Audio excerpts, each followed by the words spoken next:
Did you know global warming is set to reduce the world's crop production by up to 2% and wreak up to 1.45 trillion of economic damage by the end of this century? Road freight alone accounts for about 60% of total emissions from the logistics and transport sector, with over 1,500 times 10 to the power 6 tons of CO2 emissions. According to the World Economic Forum, the logistics industry is responsible for around 2.8 million metric tons of global greenhouse gases. With so many challenges, how are we actually going to limit them?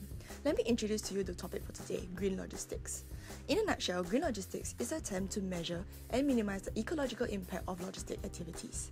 In order to explain green logistics better, let's look into a case study of DHL.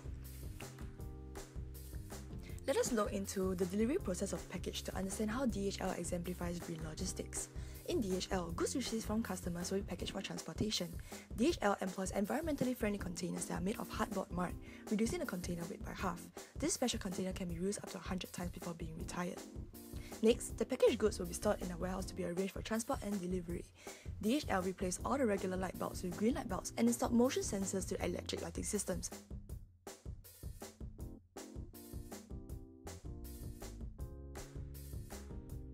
This helps to save 760 tons of carbon dioxide that is equivalent to some 150 returning flights from London to Sydney. DHL also recognizes the importance of partnership and has collaborated with its competitor UPS in a $1 billion deal, where DHL will use UPS air freight services for its parcel. The deal helps UPS to fill its plane to near capacities, building on efficiency and cutting down the number of flights required for both companies.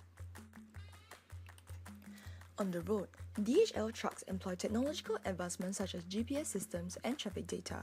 These systems complement each other to help the driver plan the optimal route that minimizes carbon emissions.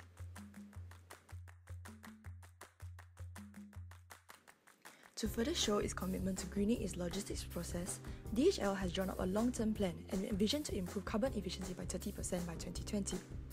It also aims to cooperate with all its stakeholders such as its customers, subcontractors, and suppliers along its supply chain.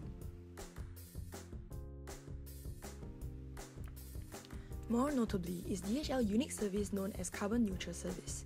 DHL recognizes its limits of reducing carbon emission and waste as a logistics provider. Hence, it has come up with the Carbon Neutral Service, where carbon dioxide emissions are neutralized by investing in recognized carbon production projects such as biomass, landfill, and wind farms. Now, let's discuss about the specific challenges faced by DHL. Firstly, subcontractors do not wish to cooperate with DHL as they are more concerned about drop in sales rather than the rise in carbon dioxide emissions. Hence, they see greening as a potential threat to their profits. This can be overcome by selecting subcontractors who are certified environmentally friendly, with international standards like the ISO 14001. This can be assurance that they measure and improve on their environmental impacts. Secondly, our group discovered that not every aspect of DHL's logistics is green. DHL's business model, being timely delivery of goods, implies that deliveries cannot be delayed. Ideally, each vehicle should be loaded fully to ensure maximum fuel efficiency. However, the reality is far from ideal, where undercapacity of up to 70% occurs in certain instances. In order to solve this, we suggest greater collaboration between departments and the utilization of various testing such as forecasting to predict and plan delivery schedules. Furthermore, some functions such as procurement are focused on cost reductions much more than carbon dioxide reduction. Here, these functions can be encouraged to be green in areas that also achieve their agendas. For instance, suppliers that are closer can be sourced, helping to reduce both cost and carbon dioxide emissions. Lastly, customers show widespread confusion and indifference towards green logistics.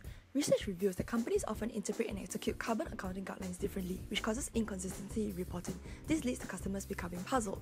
Moreover, a survey shows that more than 1 out of 2 customers will prefer cheaper logistics over green ones. Hence, we recommend educating customers to solve this in terms of carbon accounting and the long-term savings that can be brought about by green logistics.